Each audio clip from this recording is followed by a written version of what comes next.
Hello and welcome. Thanks so much for stopping by my channel. Today is all about mini slimline envelopes and the different card base sizes for these particular envelopes. So let's jump in. Hello my friends and welcome. Katie here with Eastwick Paper and Ink, and today I have an envelope making tutorial for you. This is for mini slimline cards, and as you can see, we've got four different envelopes here. So there's at least three different, for sure. This one was my mess up. I don't know where I came up with these measurements for a card base, but if you want something that's even a little bit smaller, then there is that option here for you.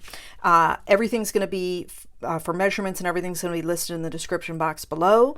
And I'm not doing this as a voiceover, at least not this portion anyway. So I want to quickly go through why I did this video, because I had a need and I thought, well, maybe other people need this as well. So in my last video, I did a collab with Desiree over at Include a Thank You and Then Some, and I made this card. And this card measures 6 by 7. And then you score at 3.5 inches. Okay.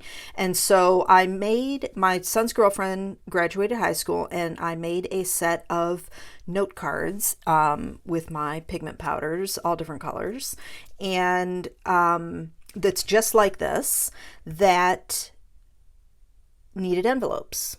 So I got online and I told her it was going to be a little delayed, but I was waiting on the new mini slimline envelope die from Pinkfresh Studio. Now, this is not a knock on Pinkfresh. This just showed me that there's obviously multiple mini slimlines depending on the company that you're buying from. It's all relative, right? The problem with, there's two problems with this die that I had personally. The first one is it doesn't fit. Okay. It's not wide enough for it. All right. And the second is the score lines for this. Now, it's not, you know, really raised or anything, certainly not like a cut line.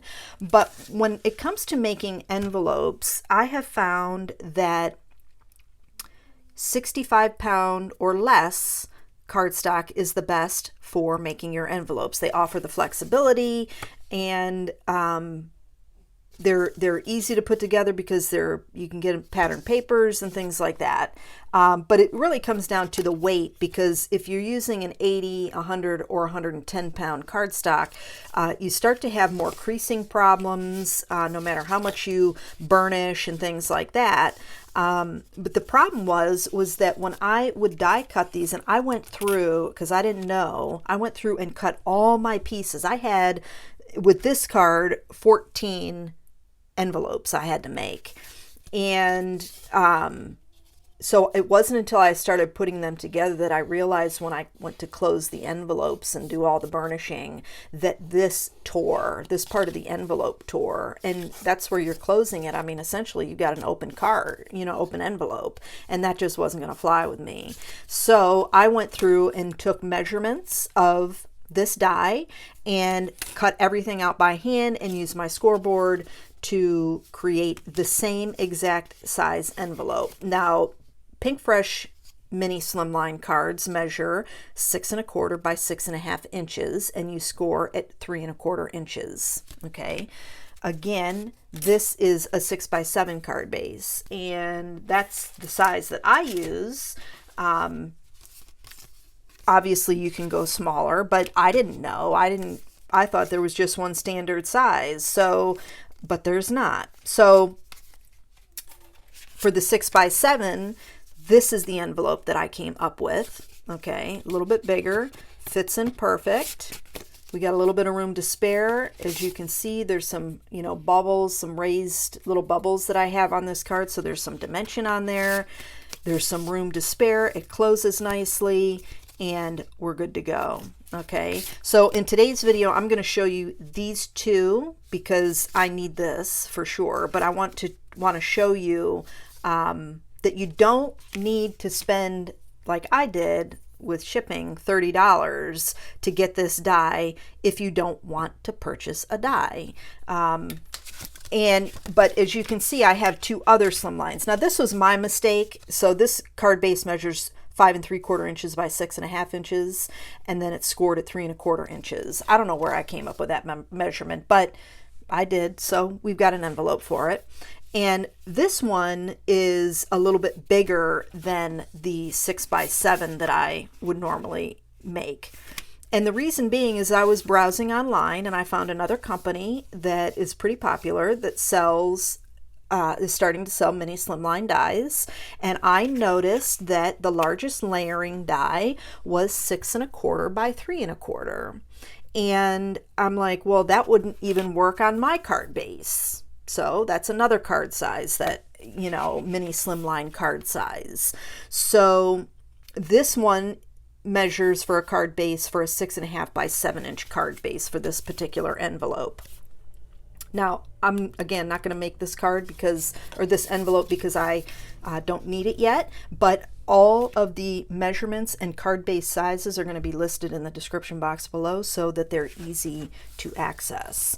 Now, what I will say is you can make any of these 4 envelopes with an 8.5 by 11 piece of cardstock. You don't need a 12 by 12, so no worries there. Okay, I'm going to show you on a 12 by 12 because it's the pattern paper that I have that I can show you this, because it is important when you're using pattern paper how you cut it as far as your flaps go.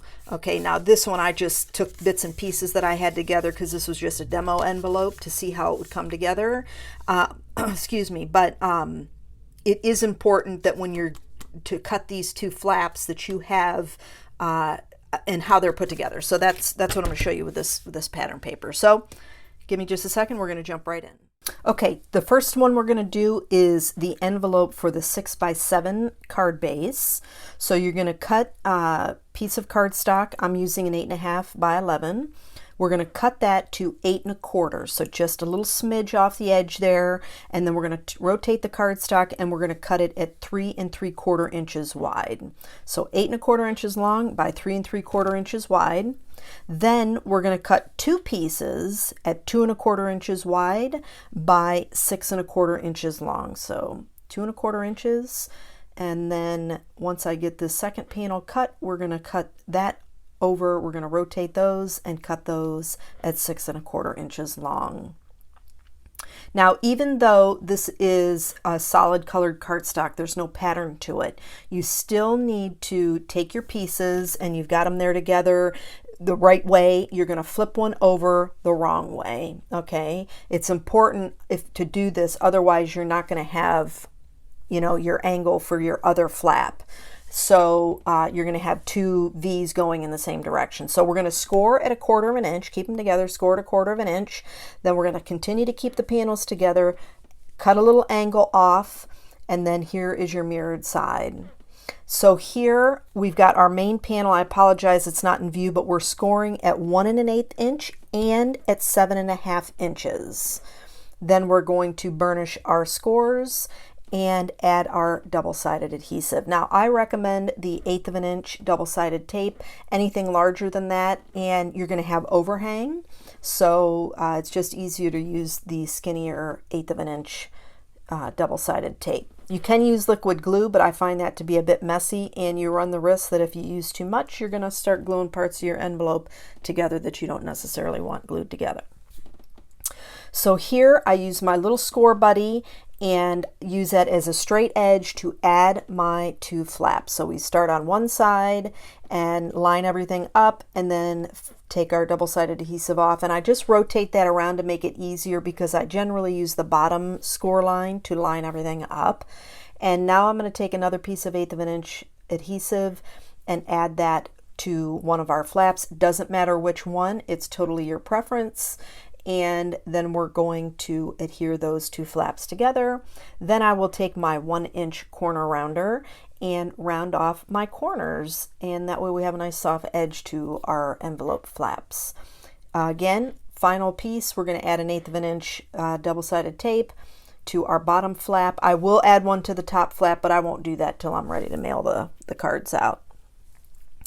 And here I'm just showing you that the card fits great and everything seals up nice, or will seal up nice, and you've got plenty of room in there. So we're going to move on to the Pinkfresh Studio size. So we've got a piece of 12 by 12, but again, you can use 8.5 inch by 11 cardstock. So we're going to cut this at 8 inches, rotate it, and we're going to cut it at 3.5 inches wide.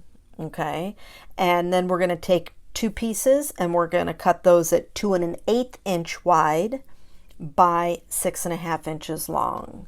So 2 1/8, and once we get that second one cut, we will rotate and cut those to 6.5 inches long. Now it'll be easier to understand what I'm talking about with the pattern paper by flipping one of the panels over. You don't think that you need to do that with plain cardstock, but it's important. So, but first we're going to do our scoring. So we're going to score the main panel at 1 1/8 inch and 7 5/8 inch. And I love my We Are Memory Keepers scoring board because it's got all those measurements right there. But here's our 2 side flaps. And just as I showed you, you just want to reverse one of them. And then we're going to add our little pencil angle, trim those off. We score at 1/4 inch on those as well. You can score first, cut later, cut first, score later. I showed you both ways here. Doesn't really matter, but you're going to score at 1/4 inch on both sides. And here I'm just showing you that I reinforce those scores. And on the reverse one, I actually flip it over and rescore. That way it will fold and burnish correctly, so you won't have any problems with that. I didn't show it on the first one because it's a little bit harder to see with the solid cardstock. But again, I use 1/8 inch double-sided tape, and once we get those adhered, I do use the same method. Any type of straight edge, your MISTI tool or stamp positioning tool. If you have a larger scoreboard, even, I did it with the larger one when I was doing it off camera. To add in your flaps, it just makes it a lot easier to get everything lined up right to the edge, so you don't have any misalignments there. And so here, now this one I forgot to round. I end up adding the double-sided adhesive to the bottom. And quickly here, because this was the measurements for the Pinkfresh Studio die, I didn't get into exacts of the angles at the bottom flaps and stuff. So I just trimmed off a little bit of the edges up at the top there for the fold lines, and then at the very bottom, so that there wasn't any problem folding the flaps up. And so here I end up forgetting to round my corners on the bottom there, so you don't have to. This is a smaller edge, so it's not really that noticeable, but I do end up rounding the top panels because I realized, oh, I forgot to round them. So, or the top flap of the envelope. So that is the Pinkfresh Studio size mini slimline die envelope. And for that card base, that's a 6 1/4 inch by 6.5 inch card base. And that wraps it up, my friends. I did do the other size envelopes off camera, so those are the other ones that you see in the photos, the one there at the bottom and the lighter peachy one up at the top. But super easy to do. You don't have to purchase any dies if you choose not to. I hope you enjoyed the video. If you did, please give it a thumbs up and don't forget to subscribe. Thanks so much for joining me today. I hope you have a fantastic day, and I'll catch you in the next video.